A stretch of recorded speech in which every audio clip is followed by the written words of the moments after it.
जो रचना है सचमुच की क्रिएटिव सर्जना, तो वो तो जितनी मुश्किल होगी उतनी वो ज़्यादा संघर्ष करेगा। मुश्किल होगी अच्छी जेन्युइन रचना करना, तो वो और ज़्यादा खतरे उठा करके करेगा।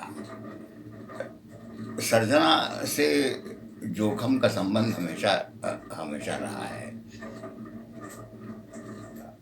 अभी तो इस समय जो हो रहा है कि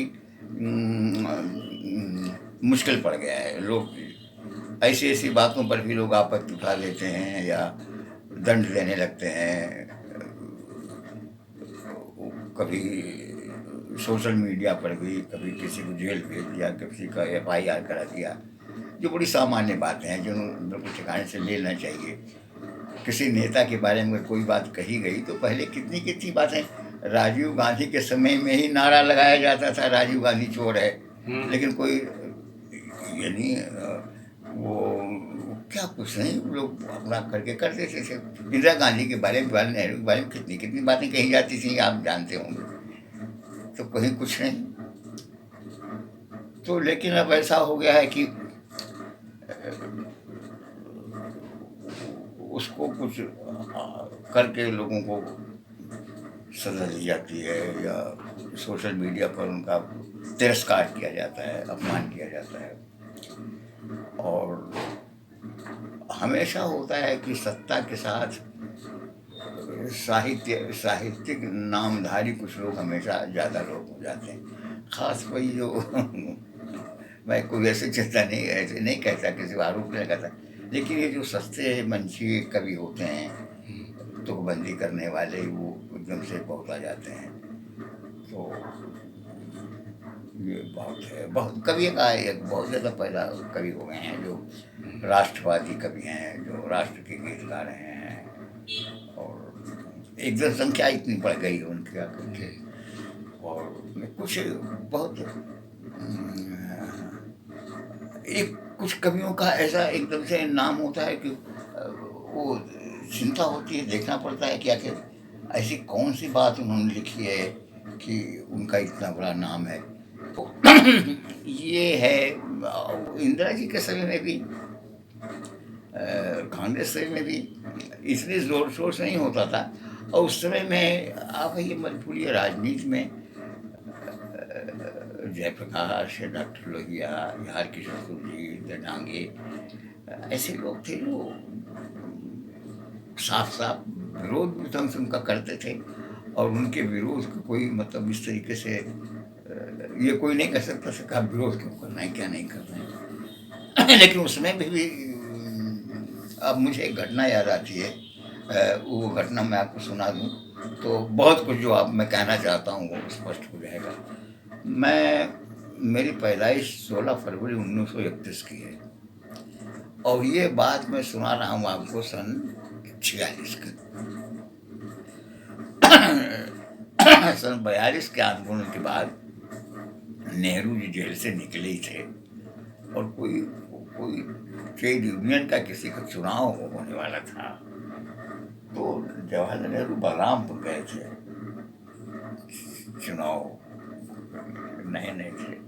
मैं 16 साल का रहा हूँ, 15-16 साल का। उस समय में कट्टर RSS का था, मतलब भयंकर, ये ऐसे नहीं, बहुत कट्टर था, रैबिट RSS वाला था। तो भाषण सुनने में भी गया था नेहरू का। तो जवाहरलाल नेहरू जब वो बोलने लगे तो बोलने शुरू हुए, मुझे कुछ भी याद है, बल्कि उस भाषण के कई अंश मुझे याद थे, तब भी सुना, अभी भी सुना सकता हूँ, बहुत सारे कई अंश मुझे याद थे, अभी भी याद है। तो वो था कि जो एक स्थानीय कांग्रेस के नेता थे, वो उनके भाषण को पहले थोड़ा बहुत कहा जाता है ना, जब बोलने वाले, तो वो नेहरू जी की बात बोलने लगे, 1.5-2 मिनट तक बोले, तो बड़ी तारीफ करने लगे नेहरू जी की, तो मैं देश रत्न जवाहरलाल नेहरू माँ के सपूत। तो नेहरू जी एकदम से बिल्कुल विद्युत गति से पढ़ के माइक उनसे छीना और बोले कि क्या बदतमीजी है, मेरे सामने ही मेरी तारीफ।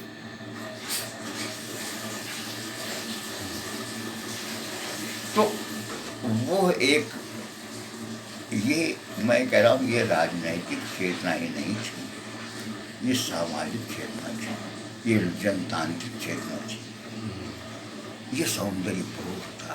हमारी स्वाधीनता आंदोलन बिना एक नैतिकता के कोई मिशन नहीं बन सकता। और जो आंदोलन होते हैं अतुल जी, वो हमेशा एक सौंदर्य रचना के लिए होते हैं। एजुटेशन कुछ एक सुंदर चीज पैदा करने के लिए आंदोलन होते हैं। अब मैं उस आंदोलन की कल्पना नहीं कर सकता कि जिसकी आप नेता बैठ करके उसके 25 जो हैं वो चापलूस वो बैठे बैठे सुनकर मगन जयमाला पहने घूमा है, वो क्या करेगा वो? आज हर जगह मोदी मोदी की गूंज। हाँ, मुझे अपने आप ये देखिए कि हम इस मामले में जवाहरलाल नेहरू और इंदिरा गांधी में फर्क करते थे। हम कहते थे कि इंदिरा गांधी उतनी लोकतांत्रिक नहीं है जितनी लोकतांत्रिक जवाहरलाल नेहरू थी। प्रेस बिल वगैरह तो इंदिरा गांधी लेकिन नहीं, इंदिरा गांधी ने बहुत एकाधारीवादी व्यक्तित्व था उनका, बहुत अच्छे काम किए उन्होंने, हम लोग उसकी तारीफ भी करते हैं, लेकिन उनमें वो जवाहरलाल नेहरू नहीं थी। इसीलिए नागार्जुन कहता लिखिए कि क्या हुआ आपको, क्या हुआ आपको, याद रखा पुत्र को भूल गई बाप को। इसलिए तो नेहरू आज के समय ऐसा कोई कर पकड़ के नागार्जुन को जेल बंद कर, ये जो आप कह रहे हैं वो बात है। तो इसका मतलब ये हो गया है कि आज के दौर में पिछले एक दशक में लगभग जो लिखने पढ़ने की जो स्थिति है और लोगों की जो चेतना का जो स्तर है उसमें बड़ा बदलाव आया है। हाँ, बदलाव आया है, लेकिन ये मैं नहीं कहूँगा कि कोई अधापतन नहीं ऐसा हुआ, ऐसा कुछ नहीं है। उस समय भी ऐसा होता था, उस समय भी ऐसा होता था सत्ता के साथ। और एक बात और होता है तुझी कि आदमी बड़े से बड़ा हो जाए, तपस्वी से तपस्वी हो जाए, व्यक्तिगत कमियां, व्यक्तिगत खामियां बनी रहती हैं, कुछ लोग में ज़्यादा होती हैं। लेकिन एक बात आपसे मैं सहमत हूँ कि अगर एक आध गाड़ी सत्ता जो होती है वो संस्कृति का और अतीत इतिहास का ठीक लोखा जोखा नहीं कर सकती, वो जनतांत्रिक नहीं हो सकती, वो व्यक्ति की इज्जत नहीं कर सकती। एक व्यक्ति जिस जिस अनुशासन में एक ही व्यक्ति की इज्जत होती है और किसी की नहीं होती, तो वो सामाजिक मनुष्य की इज्जत कैसे कर सकती है? और सामाजिक मनुष्य की इज्जत का मतलब ये होता है कि हम अपने ही को सब कुछ नहीं मानते, चाहे वो अपने विचार हो, चाहे गंभीर हो, चाहे सम्मान पाना हो, चाहे टिकट पाना हो, चाहे एमएलए बनना हो, चाहे एमपी बनना हो, चाहे मंत्री बनना हो। राजनीति में जरूर ऐसा दिखाई पड़ रहा है, कभी कभी मुझे चिंता होती है। अंतिम बार ऐसा हुआ है सिर्फ राजीव गांधी के समय में, जब राजीव गांधी की पार्टी जो थी वो सबसे बड़ी पार्टी थी, और ये कहा कि चूंकि हमारे पास स्पष्ट बहुमत नहीं है इसलिए हम सरकार नहीं बनाएंगे। खुद ही वो विड्रॉ कर लिया, ये जोड़ तोड़ नहीं किया। अब ऐसी कोई राजनीतिक पार्टी नहीं रह गई है इस देश में जो ये कहे कि हम दल बदलुओं को साथ लेकर के सत्ता में नहीं आएंगे। जिस देश की पार्लियामेंट ने दल बदल कानून बनाया है, तो कानून का पालन अब कोई राजनीतिक पार्टी नहीं करना चाहती। ये बड़े आश्चर्य की बात है कि एक भी पार्टी नहीं है जो कम से कम, कम्युनिस्ट हैं वो नहीं करते, तो कम्युनिस्ट पार्टी का सत्ता से कभी कोई एक ले दे करके एक बहुत बड़ा एक्सपेरिमेंट वैश्विक अंतर्राष्ट्रीय स्तर पर हो रहा था कि डेमोक्रेटिकली इलेक्ट होकर के कम्युनिस्ट पार्टियां 2-3 राज्यों में सरकार बनाए हुए थी। ये अपने आप में अंतर्राष्ट्रीय स्तर पर बहुत बड़ा प्रयोग था जी। बंगाल में, त्रिपुरा में, केरला में, संयुक्त मोर्चा में बिहार में भी, लेकिन वो नहीं, केरला में बने हुए हैं अभी भी। ये भी, वो भी एक मैं अंतर्राष्ट्रीय तो शायद मेरे ख्याल से अकेली पार्टी होगी जो कम्युनिस्ट पार्टी है, और डेमोक्रेटिक लेफ्ट पार्टी में सकता है यूरोप में कुछ पार्टियाँ जरूर होंगी ऐसी लेफ्ट कम्युनिस्ट पार्टी है कि नहीं, लेकिन फ्रांस में कभी कभी कम्युनिस्ट पार्टी सत्ता में शामिल होती है, जहाँ तक मेरी जानकारी। तो लेकिन वो नहीं हो पाया।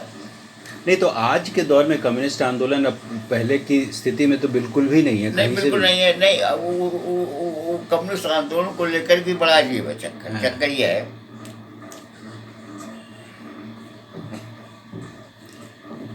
कम्युनिस्ट आंदोलन समाप्त हो गया है ऐसा नहीं है। देखिए, विश्व के सबसे बड़ी आबादी वाला देश पर अभी लाल झंडा फहरा है, CPC, communist party of China, जो इसमें संसार में मतलब की सबसे बड़ी शक्ति है। क्यूबा में है, क्यूबा में नॉर्थ कोरिया में है। नहीं, अभी छोटे छोटे कुछ देशों में है ही। तो और इवन अभी हाल तक नेपाल में भी था, लेकिन वहाँ नेपाल में भी है, वहाँ यहाँ हमारे यहाँ ले दे करके एक ही स्टेट में तो, एक स्टेट में तो है। तो ये नहीं कि कम्युनिस्ट पार्टी वाइप आउट है, तो बेकार का चक्कर करते हैं। और रूस में एक अजीब बात है, आप ये देखिए, इस पर कभी सोचिए कि सोवियत संघ जब तक था तब तक विश्व युद्ध कई बार टला, और कोई सोवियत संघ ने किसी और देश पर सेना भेज करके नहीं कुछ किया। उसके पहले ही कर करके जो बना दिया सोवियत संघ, तो अलग बात है। अब कम्युनिस्ट पार्टी तो रूस में नहीं है, लेकिन वो यूक्रेन पर हमला किए हुए। हाँ। अगर सोवियत कम्युनिस्ट पार्टी वहाँ होती तो क्या स्थिति होती मैं नहीं जानता। तो सोवियत संघ के टूटने से कहते थे कि विश्व युद्ध टल गया और अब हिंसा नहीं होगी। सोवियत संघ के लिक्विडेट होने के बाद इराक हुआ, ईरान हुआ, और अब वो पुतिन जो है वो यही लोगों से कह रहा है ना, अमेरिका से, कि जो तुम कर सकते थे, तुमने इराक पर हमला किया और सब देखते रह गए, किसी ने कोई इंटरव्यून नहीं किया डर के मारे। हम भी वही कर रहे हैं, जो तुम कर सकते हो हम भी कर सकते हैं।